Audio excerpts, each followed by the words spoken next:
చంద్రబాబు నాయుడు కళ అని నీటిపారుదల శాఖ మంత్రి నిమ్మల రామానాయుడు అన్నారు. వైసీపీ ప్రభుత్వ హయాంలో పోలవరం ప్రాజెక్టు సర్వనాశనమైందని మండిపడ్డారు.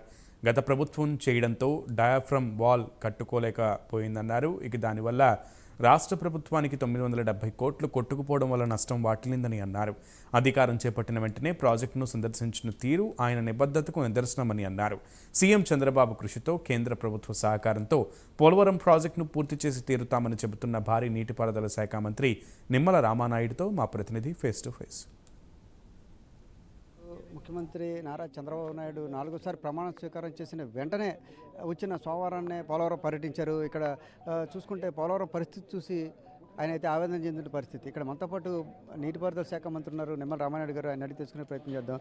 సార్ మీరు చెప్పండి, చంద్రబాబు నాయుడు గారు పోలవరానికి ఎంత ప్రయారిటీ ఇస్తారో అందరికీ తెలిసిందే. ఇక్కడ క్షేత్రస్థాయిలో ఆయన పనులు చూసిన తర్వాత చాలా మనోవేదనకు గురైన పరిస్థితి అయితే ఉంది. ఏమంటారు?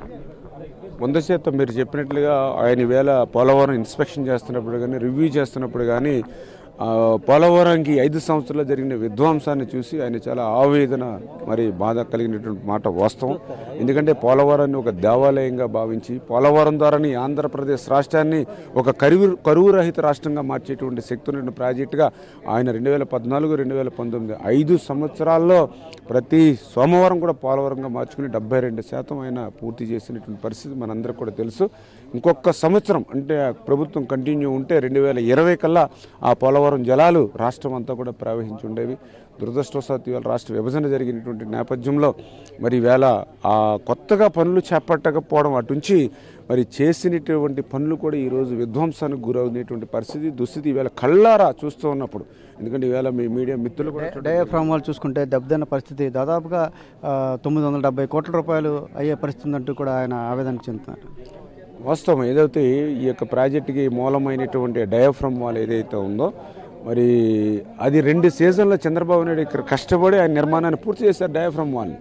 అటువంటి డయాఫ్రమ్ వాల్కి ఏదైతే మరి ఎగువ కాపర్ డ్యామ్ అంటే 2019 మే నెలకు నుంచి ఆ ఏజెన్సీ పనిచేస్తుంటే ఎగువ కాపర్ డ్యామ్ మే, జూన్, జూలై కంప్లీట్ అయిపోయింది. కానీ దురదృష్టం ప్రభుత్వం మారడంతో ఆ ఏజెన్సీని రద్దు చేసేయడంతో ప్రత్యామ్నాయ ఏర్పాటు లేకపోవడంతో ఆ ఎగువ కాపర్ డ్యామ్ గ్యాప్ నుంచి వాటర్ మరి ఫుల్ ఫ్లెడ్జ్డ్గా 2020 ఆగస్టులో వచ్చిన ఫ్లడ్కి ఆ యొక్క డయాఫ్రమ్ వాల్ దెబ్బతింటడం 4-5 చోట్ల. ఇప్పుడు ఆ డయాఫ్రమ్ వాల్కి ఏదైతే రిపేర్ చేయాలంటే 447 కోట్లు అవుతుందంటూ ఉన్నారు. పోనీ కొత్తగా ప్యారలల్గా నిర్మాణం చేయాలంటే 990 కోట్ల రూపాయలు అవుతుందన్నారు.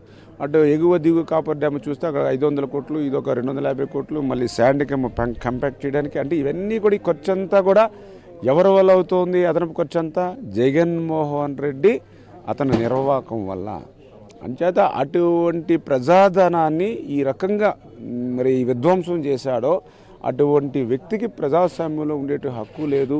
అది అతనికి ఏ రకమైన శిక్ష విధించాలో ప్రజలే చెప్పాలని చెప్పేసి కూడా ఈరోజు చంద్రబాబు నాయుడు గారు కూడా చెప్పడం జరిగింది. ఇలా చూసుకుంటే పోలవరం ప్రాజెక్టు విషయంలో చంద్రబాబు నాయుడు ఈరోజు క్షేత్రస్థాయిలో పరిశీలన చేసిన పరిస్థితి ఉంది. ఈ పరిశీలనలో ఖచ్చితంగా ఏదైతే డయాఫ్రామ్ వాళ్ళు దెబ్బతిన్న పరిస్థితిని చూసి ఆయన మీడియాతో మాట్లాడినప్పుడు చాలా ఆవేదన చెందుతున్న పరిస్థితి. దాదాపుగా 970 కోట్ల రూపాయల వరకు డయాఫ్రామ్ వాళ్ళకి ఖర్చు అయ్యే పరిస్థితి ఉంది. అయినప్పటికీ కూడా అది ఎలా ఉంటుందో కూడా ఏ రకమైన ఇబ్బంది పూర్తవుతుందో లేదో తెలియని పరిస్థితి అంటూ కూడా పేర్కొన్నారు. పూర్తి స్థాయిలో పోలవరం నిర్మాణాన్ని కనుక పరుగులు పెట్టిస్తే దాదాపుగా మరో 4 సంవత్సరాల వరకు 5 ఏళ్ళు పట్టే పరిస్థితి ఉందంటూ కూడా పేర్కొనడం జరిగింది. మొత్తం మీద ముఖ్యమంత్రిగా బాధ్యతలు చేపట్టిన తర్వాత చంద్రబాబు నాయుడు సోమవారాన్ని పోలవరంగా మార్చుకుని ఏ రకంగా వచ్చారనేది కూడా చెప్తున్నారు. అదే రకంగా కేవలం వైసీపీ చేసిన దుర్మార్గ పాలన వల్ల ఇదంతా కూడా జరిగిందంటూ అటు చంద్రబాబు నాయుడు పేర్కొన్నారు, నిమ్మల రామానాయుడు కూడా పేర్కొనడం జరిగింది. ఇప్పటికైనా సరే ప్రభుత్వం పూర్తిస్థాయిలో చంద్రబాబు నాయుడు పూర్తిస్థాయిలో దృష్టి సారించడం ద్వారా పోలవరాన్ని అయితే ఆయన ఆధ్వర్యంలో పూర్తిస్థాయిలో త్వరితగతినే పూర్తి చేస్తామంటూ కూడా ఆయన పేర్కొంటున్నారు. ఇది ఇక్కడ ఉన్న పరిస్థితి. పోలవరం నుంచి కెమెరామెన్ దాస్తో రాంబాబు.